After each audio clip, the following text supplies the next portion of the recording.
It being the appointed hour, or almost 10 past that hour, we're gonna call this meeting to order, as it were. And with that, I want to encourage and invite you to, I have a brief presentation first, and want to invite your participation at every turn. So you're not going to disrupt my train of thought by interrupting me. You all should have what is a draft policy, version 7. The beauty of word processor is that it needs to and should always be a working document that changes as we get smarter, as we see opportunities or even the correct typos, that we can make it better. So having said that, I know that you all have been here before, so I don't have to give you much. I can pretty much skip over the history of Mountain View, but I do want to thank you for being here, because though your numbers are small, your level of interest is high. And so your contributions will be, and your perspective are going to be very valuable. The question I get asked the most often is, why a policy now? Mountain View has been around for next to forever. Why do you need to have a written policy now? And the real reason for that is that there is a misunderstanding and there are some concerns. As I think back, there's always a reason for how some things develop. And a lot of these reasons are interrelated. There was a time, a long time ago, well, not so long ago, let's call it even 10 years ago, where nursing homes were very different than they are today. Right now, you'll find among our residents who have been here 10, 15, and almost 20 years. That's never likely to happen again. The reason that happened is that people came in years ago at a time when nursing, the county home system was part poor farm, part assisted living, in part housing. It is now clearly nursing at a much more acute level than it's ever been. So you do not get people signing up in advance. Nobody goes to a nursing home sooner than they have to. Nobody wakes up in the morning and says, gee, I'd really like to go to a nursing home. No matter how nice that nursing home is, it is always a selection when other options seem pale by comparison. So things have changed. In the old days, a fixed list made sense. These days, we do not have a list as such. There's also a concern that was raised, a perception, I think, on the part of some, very unjustified as it turns out, but a perception that Mountain View community was serving out-of-county residents disproportionately. And that's not the case. It hasn't been the case. It doesn't mean that there aren't some residents here who have been from out-of-county, but as you'll see as we go through the policy affirms that Mountain View exists for Carroll County residents. Now, how we define Carroll County residents in terms of how that can also extend to the family of existing Carroll County residents, how that can extend to people who spent their lifetime here, but for reasons that they sometimes couldn't control, had to leave the area, whether that's to Florida or whether that's to a temporary nursing home in Massachusetts. There's provision for flexibility. What is being proposed does not represent anything that is new or different. What it represents is a policy that's based upon our existing and past practices. So we're trying to bring understanding, not trying to suggest to you changes. Changing times, as I told you, that right now nursing homes were the only choice. We now have a big commitment to home care, a big commitment to assisted living, and to other community-based services. All this was going to be on a PowerPoint so you can see it. You have to listen to me because we've had some computer problems of late. It all starts with mission. The mission of Mountain View Community it is the mission of Mountain View Community to serve Carroll County by providing the highest quality care in the most home-like setting possible and in the most cost-effective manner possible for those residents of the county who are in need of nursing home and rehabilitative care. So you see, our mission is a combination of service and also of financial responsibility. That's something else that we've been hearing increasingly, that people not only want us to provide good care, but they want us to provide that care in the most cost-effective manner possible. Now, for practical purposes, we are really 4 nursing homes in one here. We actually have a commitment of roughly half our beds to Alzheimer's and memory support. We make available about a quarter of our beds to rehabilitative-based care. We also have traditional long-term care, and we also have a component that we have not used to great advantage, but that we're willing to, and for which there's a need, especially in Carroll County, and that's for hospice care. Hospice care is caring for those who are terminally ill, and this provides, now that we are all private room, we are 103 private room, it lends itself to hospice care, somebody that might be managing at home, but for those last 1 month, 2 months, 3 months of their life, might need to be somewhere else where there's more support around the clock. We can function wonderfully as a hospice, involving outside hospice care. So do not think of the hospice agencies as only serving people in their own homes. We have collaborative agreements with right now, at least 2, and we're open to, of course, supporting people in their choice of hospice. There is no single list. There are factors that would make a difference of where somebody should be. We talked about the Alzheimer's, we talked about hospice, we talked about the need for rehabilitative care, but there are also special factors such as gender. We do have some shared suites that, while they're most appropriate for couples, could be suitable and are suitable for people of the same gender. We have those same rooms might give preference to couples, and we also have what we call bariatric rooms that are especially set up for those for heavier patients. Carroll County residency is always primary. Someone who lives in Carroll County, someone temporarily had to leave Carroll County, a long-standing resident who moved away, a family member of a Carroll County resident, all come into that category of what is a Carroll County resident. But always, always, always, Carroll County, residency in some form or fashion has to be an important consideration. Now here's the big part in determining who comes in for us after we take into account the Carroll County residency portion, and that's urgency and need. At times when you cannot help everyone, you have to help the person who needs that help the most. So 2 people knocking at the door, the one who has absolutely no other choice, the one in greatest need, is the person that we need to serve the soonest. Excellent example is, to a hospice patient, if we defer a hospice admission 2 or 3 months, to defer that kind of admission when there's an available bed is functionally to deny that person ever having access, because they won't live long enough to be able to come in. So need and urgency ends up being the critical considerations after we make that initial screening of Carroll County connection or residency. Now here's something that is probably new and might be surprising to some. There's another Carroll County resident who we need to be cognizant of and aware of, and that is the Carroll County taxpayer. In addition to the residents we're proud to serve, we also have a responsibility to the taxpayer who financially contributes to that care, because we are not self-sufficient. So part of the care that we provide is subsidized by the taxpayer, so we have a responsibility to minimize that expense and also to maximize the revenues in order to reduce that liability. This is, of course, an increasingly difficult challenge. It is our duty to operate Mountain View community in the most cost-effective way possible. And we do this because we have three important and wonderful assets: a dedicated and talented staff that results in a very efficient delivery of care, efficient management practices, trying to get the benefit out of every dollar that we have. And also we have now this wonderfully efficient building. And it's efficient in all number. It isn't efficient just because of energy efficiency. It's also efficient in the way it allows us to actually be able to generate revenue, not just save expenses.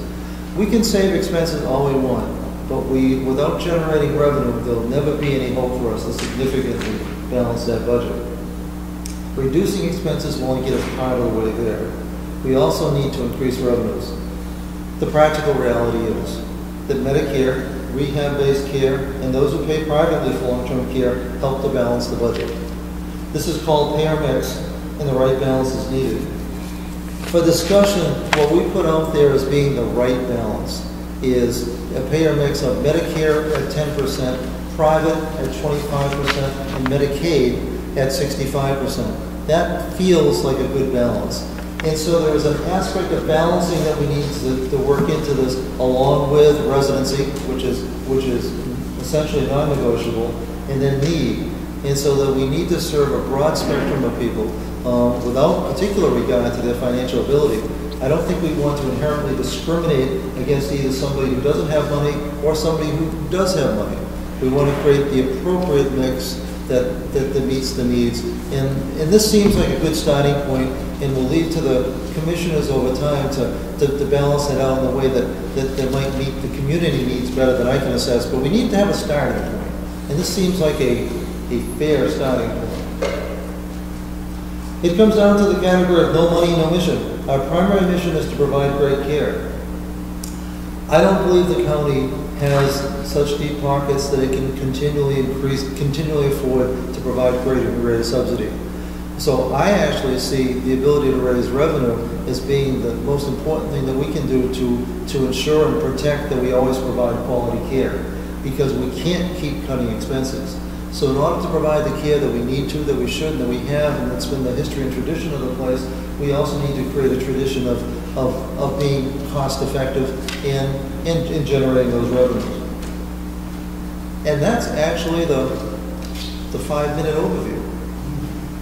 Now, with that having been said, you have policy in front of you, and would like to hear from you all in terms of what you like about what we're doing, what you think we should be doing differently, or questions that you might have.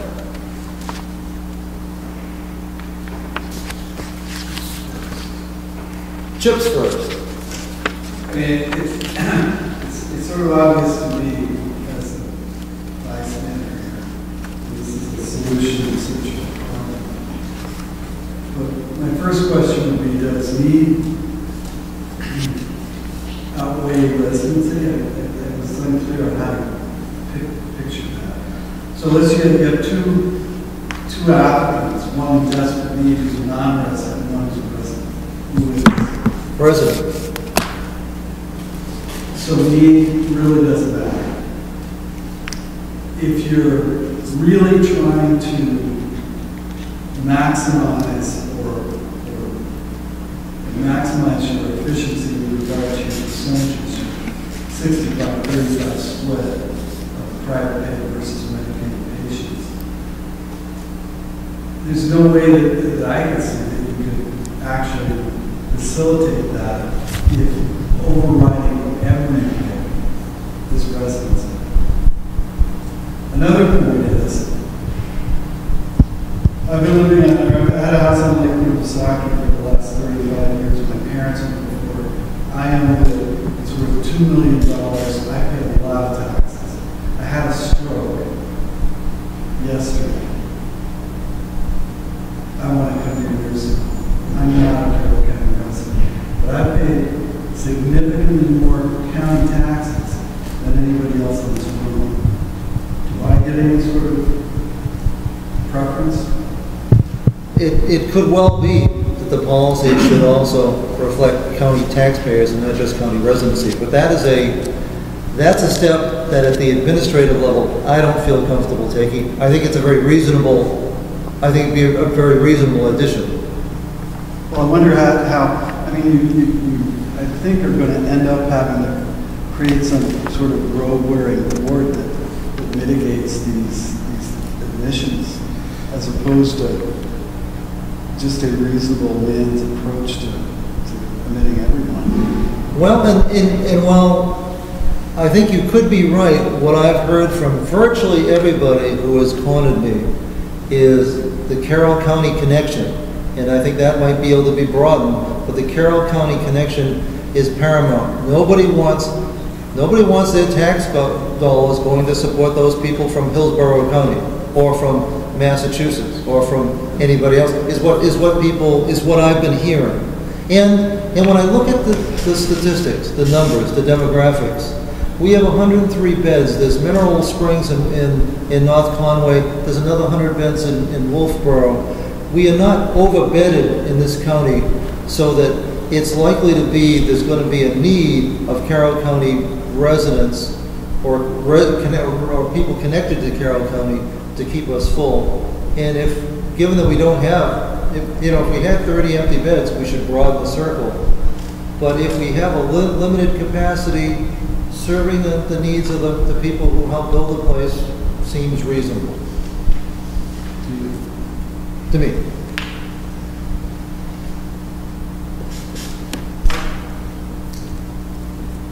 Susan. I would just like to react to the conversation that we just had by saying that I really strongly hope you never base any decisions based on how much people have paid in taxes, because that leaves out people who have been renting all their lives, people who have been disabled in some ways and not able to earn high incomes so that they pay the high taxes. Just please don't go down that road. That's well taken. In fact, that's why we've always characterized it as residency, not as taxpayers, but it could well be that it needs to reflect both. But we certainly don't. The history, the county home system has such a wonderful heritage and history of taking care of those that are most in need financially and health-wise, and we don't want to turn our back on that heritage. I mean, I think it's an important part of what the county homes throughout the state do, and so that we want to take care of those in greatest need and perhaps those in greatest financial need within the county as well. I'd like to go along a little bit further than that. Let's say you have two patients, two people that need to come to the nursing home. One will derive income for the nursing home, and the other one won't. Which one are you going to take if their needs are the same?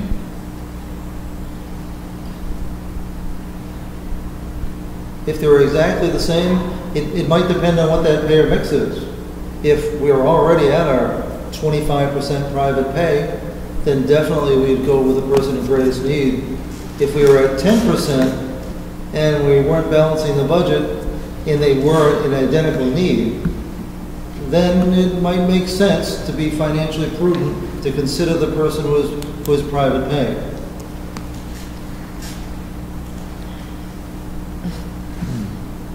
Commissioner. Thank you, Howard.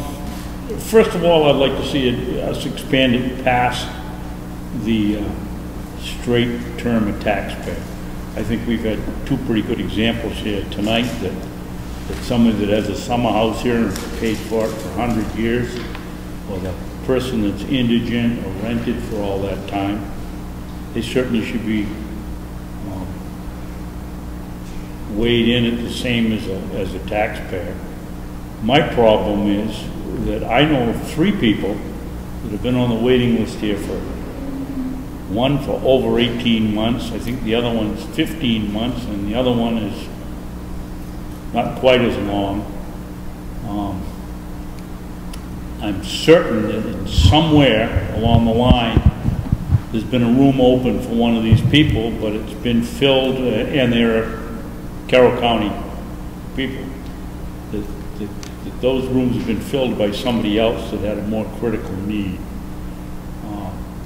I know that at least 2 of them are in other locations, and it seems to me that the easy fallback for Mountain View is to say, well, yes, they have a critical need, but so we must take them. The other person that's in one of these other facilities can wait some more. I think the way it ought to work is, I don't know how it works, but you ought to be able to call up and say to the one that's in the other nursing home, okay, we have an opening, and the person with critical need goes to one of those because you know there's an opening. I don't ever see anybody coming to the top of the list. That's an interesting dilemma, especially for those who are on our list that are in assisted living. It's an interesting but not very well-known fact that the state actually has significant guidelines. You can't just sign yourself into a nursing home unless you absolutely positively need it. Well, unless you're private pay, the state doesn't care. But to be eligible for Medicare or Medicaid, there's actually a health requirement, and that if you can manage at home with some assistance or in assisted living or less intense, that you're not eligible to come here, even though when we have people that have been on the wait list 3+ years. Are they really waiting for a room, or are they just protecting their options, mostly protecting their options The biggest dilemma that you point out, and it's true, and it's a difficult one for us to deal with, is, well, what is the need of somebody that's in Wolfboro Bay?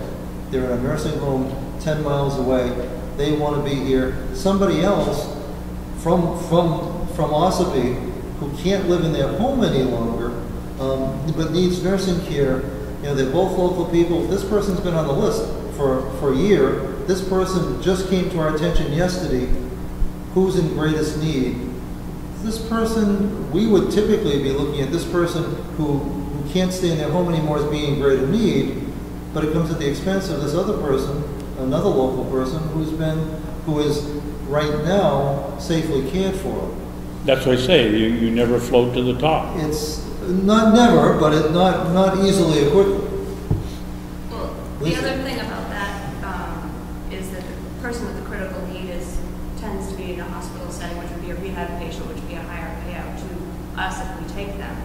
So if we're going to take somebody from another facility instead of the critical care patient, we're going to be giving that money to the other facility if we do a switch off instead of taking the critical person first.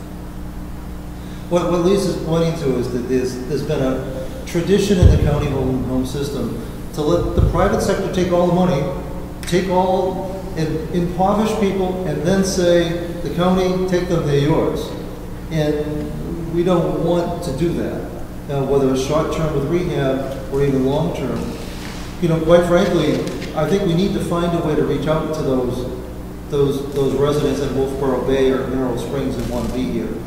And how we do that is, that to me is the single most difficult thing that we have to weigh, because they clearly need nursing care, but they do not clearly have imminent need. But should we be punishing them because they've taken up temporary residency? And it feels to them like we're punishing them. Well, it isn't temporary, Howard. If nothing changes, it's permanent. They're not gonna, if they've been in the nursing home somewhere else for a year or 2 years, the chances are they're not going home, and they're just sitting and waiting. And it seems to me that at some point, the amount of time they've spent in another nursing home ought to be factored into whether they come in here or not, because this is their first choice. No, and that is a dilemma without a simple solution. I mean, it might have been a critical need, so they had to go to one of these other places. Mm-hmm. But do you take them out of that nursing home to bring them here when you have somebody else, a resident that's been a taxpayer, that has a critical need that needs to get in? I would say yes. I would say the opening should be that you change the roster a little bit. That person comes over here and the critical need goes to the other facility. And when their turn comes, they come to the top, because I don't see it working the way it should be as it is now. But it is as Howie says. What? It is as Howie says. Hobson's choice if you do that. And when you start creating these policies where one factor is, it's silver bullet thinking. Okay, this silver bullet is going to solve all problems. When one factor is going to drive all that considerations, is it money or is it residency? Is it time on the list? But you can't have all of them. If you want Howie to have a balanced budget, you can't use this document as a carved in stone admissions policy. Yeah, that's because flexibility. your budget will go south in 2 or 3 years. You can't also say, we're going to have a list, and once you get on the list, you can keep moving up until you get to the top and you get in, regardless of your need, just based on your status on the list. Because this document doesn't work in that scenario either. So I think it's far more nuanced than just listening to loud voices scream about Carroll County residents should be the only residents in the nursing home. We need a policy to that effect. It doesn't work that way unless you want to completely disregard the budget and completely disregard the need and tell everybody who's paid taxes here but has never voted here that they can't come here. I think it's too simplistic, and you find yourself bouncing from one area to another, and they're in conflict constantly. Budget's always going to be in conflict if you limit yourself to Carroll County residents. Always going to be in conflict if you limit yourself to a carbon stone list. Once you're on, you move to the top. And I don't think that, and how he has opinions, but give me the historical statistics. How many non-county residents have passed through? How many non-county residents are currently here and are keeping other county residents out of it? How much of a problem is it really? It hasn't been. It hasn't been. It's a matter of so perception. as I said in the beginning, I think this is a solution looking for a problem. I mean, I know that some people have issues about relatives who are out of county somehow sliding down the list and not being allowed in. But I think that's a different topic of discussion. Trying to shoehorn all these things into one document and then trying to make it work. Maybe it's a strange place. Do you think people that are going to generate income should have a priority? I don't either. Well, I think Howie's solution, or what actually works, is 60-40 split. But you can't. Nothing's carved in stone. You try to maintain a 60-40 split, but it's going to be 30-70 sometimes. It's going to be 50-50 sometimes. But you try to work within a certain level just to keep. You want to make the taxpayers happy. Do this, the taxes go up. It's simple. That's how it's going to work. Because you've totally taken out of county's management any sort of direction towards maintaining that 60-40 split. It was all based on county residents.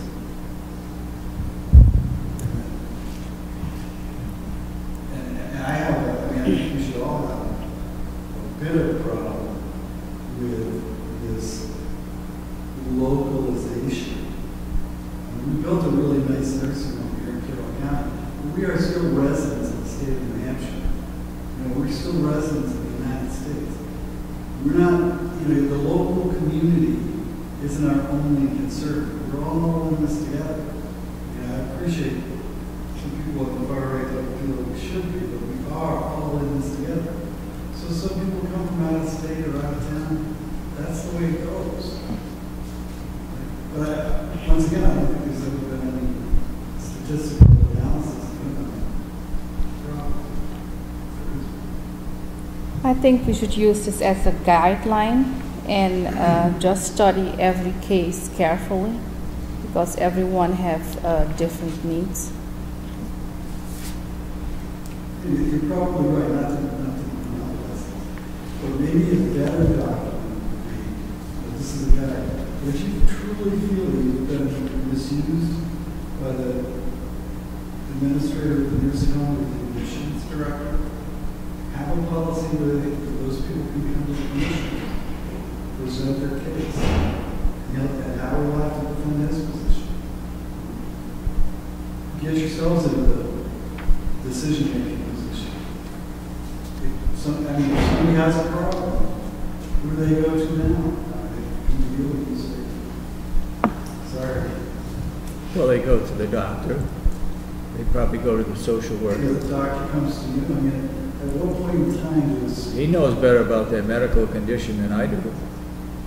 We're talking admissions policies. Oh. I don't know about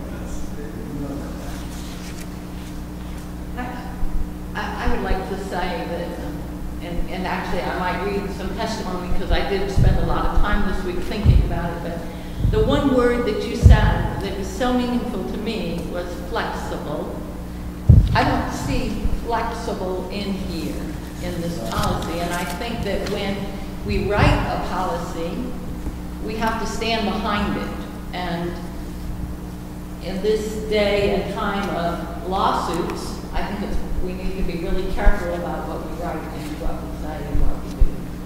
I also commend Representative Ticehurst for being here. I was thinking that we were going to have a delegation, a group of people here to listen. It seems to me that the delegation members are the people who keep raising the questions, so where are the delegation members tonight to talk about it? But I would like, if I could, to just take a few minutes and read some testimony that hits on many of what we've talked about, much of what we've talked about. And again, I think it's important to have a policy, but I think you have to be careful so that you've got some flexibility in the policy. And there needs to be, when you deny someone, there needs to be some sort of a grievance policy as to what happens. Obviously, if there is an emergency and we get the flu throughout the county and we've got 80 people who need to be in here, how do we decide who's coming in? There needs to be something there. The words "having no ties to the county" are troublesome to me. We have lots of wonderful home care programs, visiting nurses, hospice, senior meals, Carroll County Health and Home Care, many other specialized programs. Those programs reach out to people in their homes. They don't have to have a residency card. They can be summer visitors. They can be people who are here on weekends. We have to be careful if we're going to say you can't get services from the Carroll County Nursing Home because you have no connection to the county because you're not a taxpayer. Excuse me, Representative Ticehurst, but I hear people saying that, and it's just wrong. We're here, you're here to serve the residents of the county. Residents of the county doesn't mean taxpayers. I have to say that when winter's tough for some people here because of walking, transportation, power outages, whatever, they choose to go somewhere else to live for the winter. Does that mean when they're somewhere else, they can't get services in the county where they are because they're not residents? They try to come back here. They can't get services here because they're not residents. It makes no sense to me. They call New Hampshire their home, so let's honor that. To suggest that our aging or disabled parents, siblings, or close friends should not be able to have an equal opportunity to access services is wrong. If someone has ties to the community, who's going to make that judgment? And I say, a specific case here, I'm just talking with a woman from Wolfboro who has a mother who's 90+ years old. As her health deteriorates and she meets the guidelines for the nursing home, she's going to ask to be here. And she would ask to be here because if she's here, her daughter, who is a self-employed person, who's been here for 30 years growing a business, will be able to keep her business. If she has to stay in New Jersey because there is no place for her in Carroll County, then this woman, who's been here for all these years, who needs to care for her mother, will not be able to stay here. It's just not right. And whether one lives next door or across the country, the responsibility for caring for the elderly does not and should not go away, being that we're living longer and more often moving away from our family homes. Maintaining family networks is more important than ever. When family members age, they may want or need family more regularly. No one can argue that families have an important role in caregiving. In the last chapters of life, it's clear that the less geographic separation, the better for all involved. Often, long-distance caregivers feel guilt, anger, and regret for not being able to quickly access elderly or disabled loved ones. There are serious health implications for that. The financial, and I so well remember this, the financial planning and implementation of the Mountain View community involved consideration of that ratio between the private pay and those persons who are getting Medicare or Medicaid. Should the private pay residents decrease, it's not going to be long before those taxpayers who are screaming now are really going to be screaming because their tax bills are going to go up. If we can't keep 103 beds and a good portion of them with private pay, we're in trouble, as I see it. And I say, the people who come here, who are taxpayers, who are the summer people, the weekend people, the vacation people, they've been paying taxes for years.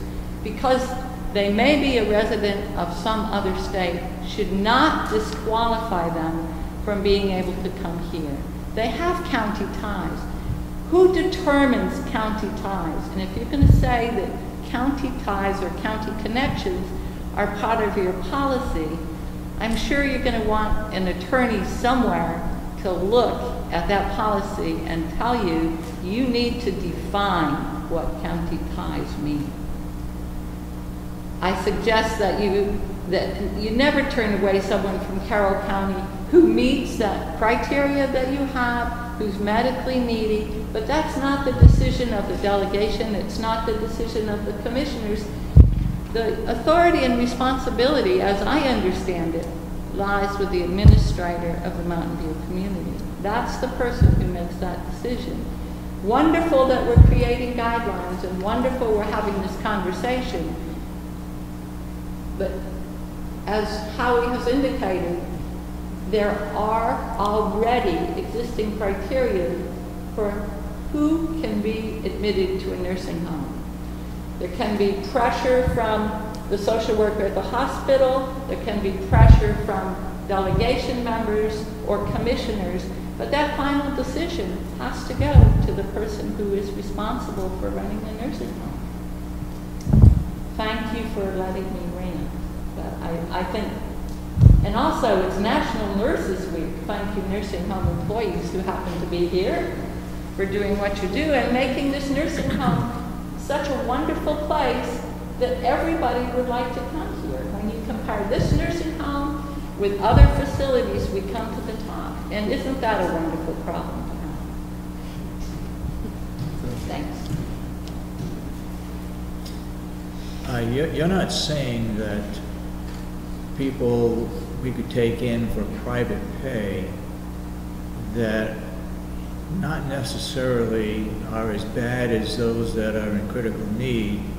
We're going to take the private pay over those that are in dire need? I don't mean to say that at all. Okay. I mean to say that the medical records will show who is in the most need. And when those medical records are evaluated by the admissions people and the administrator for the nursing home, that decision is made. Obviously, if we break the rules, we're in big trouble.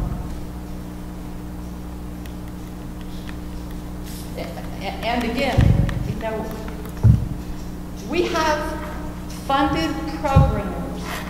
The visiting nurse is a great example. They don't go to someone's home and say, I can't help you. prove your residency. Are you a taxpayer? It doesn't happen, and it shouldn't happen. As we're a community, we're all in it together. Maybe 100 years ago, we didn't cross county lines. 100 years ago, we stayed in our own area. 100 years ago, we had our own house. Here we are. We have an obligation to our community, and what is our community? And Susan makes a good point about cities, other places. I mean, if you have relatives in Rhode Island and you go down there, and for some reason something happens, that's where you want to be, and they bring up the residency requirement, I mean, it starts to really fracture everything. You know, if someone's in Florida, because they're a Carroll County resident, they're not eligible for nursing home care in Florida because, you know, we've exempted everybody that is a Carroll County resident from nursing home coverage in Carroll County. And I don't see that as a workable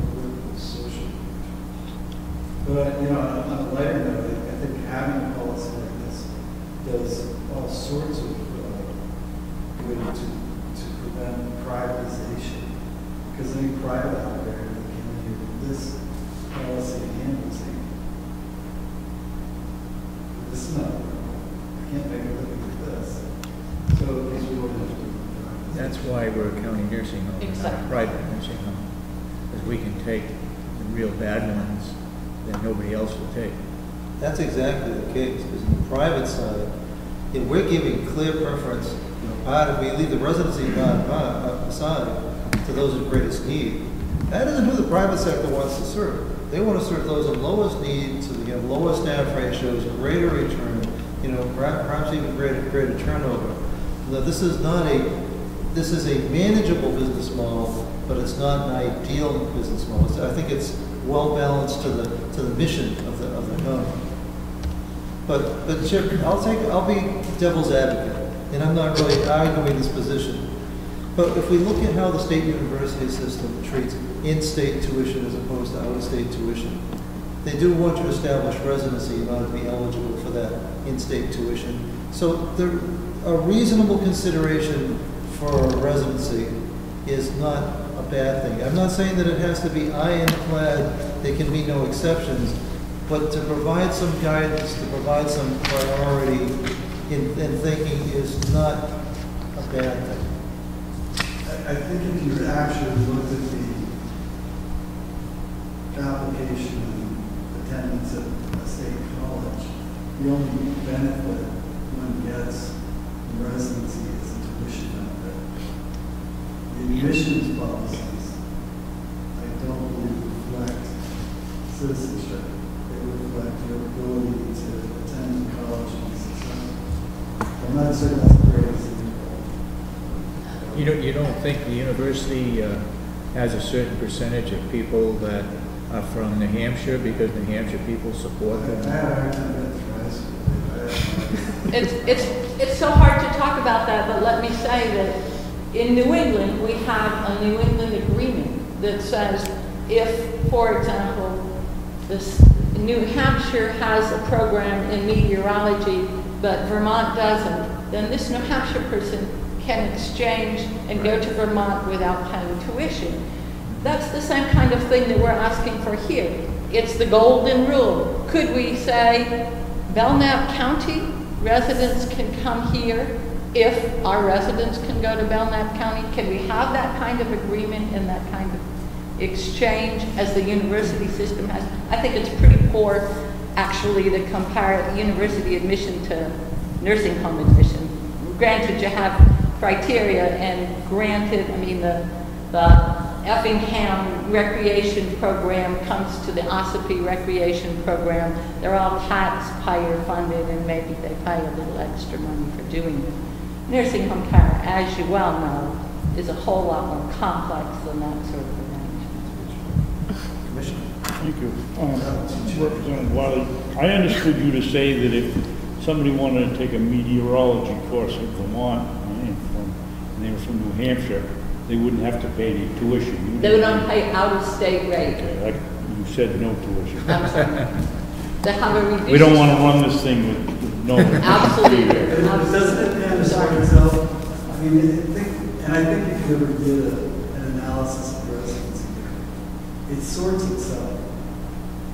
The vast majority of people who come through here have to have some connection to Carroll County, or why would they come here to begin with? So there's some reason for them being in Ossipee, New Hampshire, as opposed to being in Merrimack, or wherever else they are. Obviously, there's some free floaters out there that will just end up the nicest person they can get, but I think it sort of naturally sorts itself. 2 years ago, you would have been right. But then you went out and did something very radical.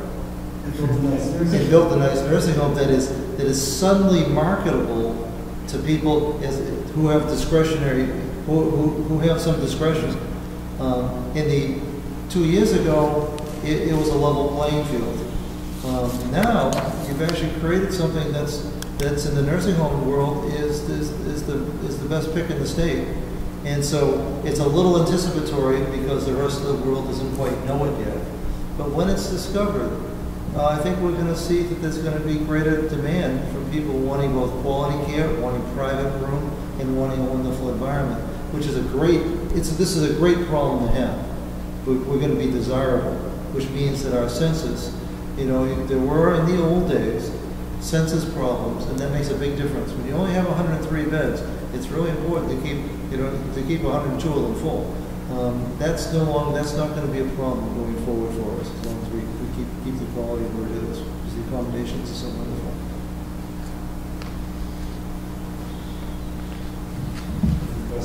Taxpayers, obviously. Well, it's a great investment on the part of taxpayers. You made an investment. Do you want to capitalize on your investment, or do you want to live in this stratified Carroll County resident only system? I would think if you could actually look at the numbers 2 years from now and see how much they've improved, that it would be obvious that you need to add another 40 rooms. If the model works, it works better. Did I just hear you say add more rooms? Add more rooms. And they will come. After we get to the point that we're making money on the rooms we have, adding more rooms makes sense.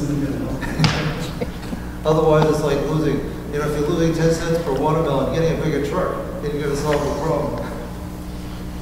Could someone help me out to understand, you decided to have a public hearing because you were kind of this question just kept coming up, how does this waiting list work?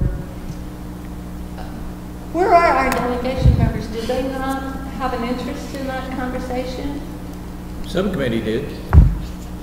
Who was on the subcommittee? Any of my representatives? Conkey, Algren, Nelson, Ticehurst. And No, you weren't?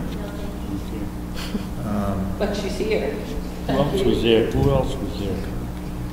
Butler. Butler? Yeah. Those are the numbers. And The headlines in the paper today, or this last week, were we'd be holding a public meeting here, so. giving them a little leeway, it wasn't on the website. I couldn't find it on the Carroll County website that there was a hearing tonight. I looked to see what time it was and I couldn't find it. But I made the headlines in the Independent. It Carroll did, County and Independent, the right on the town, front page. And in the Carroll County. If there's anybody interested, they would have been here. the town that I live in happens to be Sandwich, and the Carroll County Independent is foreign material in Sandwich. We read the Meredith News, and when you rely on a newspaper, I think there's a problem. I don't think too many people in the northern part of the county either read the Carroll County Independent. Not to say it's not a great newspaper, and that the reporter always did a wonderful job covering these meetings, but Or not to say that we've always been overcrowded with Sandwich residents at public meetings. Very few of them come. Very few of them come from anywhere in the county. It was well publicized. We had it done so Howie could present it. Mr. Brown was one of the most boisterous about it. and who is Mr. Brown? Mr. Brown is chairman of the school board down in Wakefield. Resident. And he had interviews tonight, so he couldn't come. But Does he I'm not come? going to sit here and say it wasn't on the webpage. Things are fine on the webpage. Sometimes it's difficult to find. But it was in every paper, and people, if they were interested, would know and be here. Well, thank you for trying. Now, if we wanted to be really optimistic or Pollyannish about this, the lack of attendance could be interpreted as being a reflection and confidence in what we're doing and how we're doing it. Or people just want to rely on seeing it on TV. To me, it's actually encouraging. While there are a number of people that have raised issues, people in this community are wonderfully supportive of Mountain View, and it's inspirational. It's great to see. They have good associations. They have memories. We're talking, with people that are really connected with multiple generations. Their grandparents were here. Their parents are here. It's wonderful to see. Susan. I hope that I'm included in a group of people who are wonderfully supportive of Mountain View. And I also want to express appreciation for the different viewpoints that have been brought tonight. And I Representative hat and thinking very hard about the practical aspects of all of this, thinking about whose responsibility things are and how things are going to actually work out, what the unintended consequences are, what the financial implications are. But I also am coming here tonight as a private citizen, and I do have a concern, and my concern is with the residency requirement. And if this should become an official policy, I really hope, and actually going to go a little further and insist that really the residency ties need to be spelled out. And in particular, I guess stepping aside from that, we've been very rational tonight, but there are things in life that are not rational. And when you become the guardian of a person, whether it's a parent or not, you step into a different realm. And that person becomes a dependent on you. And psychologically, emotionally, sometimes financially, in many different ways, and you have a responsibility, and you have a tie that cannot be severed. And I do not think that you can separate a person you have, I don't know if I can get my grammar straight here, but a person for whom you are a guardian from the guardian. So in other words, I'm saying I really want it spelled out that that a legitimate tie in this case is the guardianship relationship. Because, from an operational perspective, we feel that the adult caregiver, the adult child caregiver, if that person is a resident, we're helping that resident, that taxpayer, if we're helping their family. As you describe it, that's a real and substantive connection. That's not marginal. That's not somebody stretching. That's key to serving that resident of Carroll County means providing services to their family member. That's eminently reasonable. So I get that you get that, but I don't know that you're going to be here forever, and so I really need to see it written in here. Oh no, I agree. To the degree that we can, to the degree that it makes sense to provide a value-centered guideline makes sense because it gives us operational direction. Make sure that I'm not reading the minds of the community or the commissioners by having something. But here's the good news. Very little of this has anything to do with me. In 8 months, it hasn't had to do with me. It has to do with Lisa sitting to your left hand and her cohort, Jen Chiavacci. This all happens wonderfully naturally. They know how to deal with the social worker at the hospital, the applicant, in terms of being able to distill this all down into something that makes sense. But we just wanted to give some sense of affirmation and also to test the waters to be sure that with the best of intentions, we weren't pushing things in a direction that the commissioners and the community didn't feel we should go. But your point's well taken. I'd be glad to clarify that tie so nobody would feel that with the best of intentions it could be interpreted to exclude somebody in the future.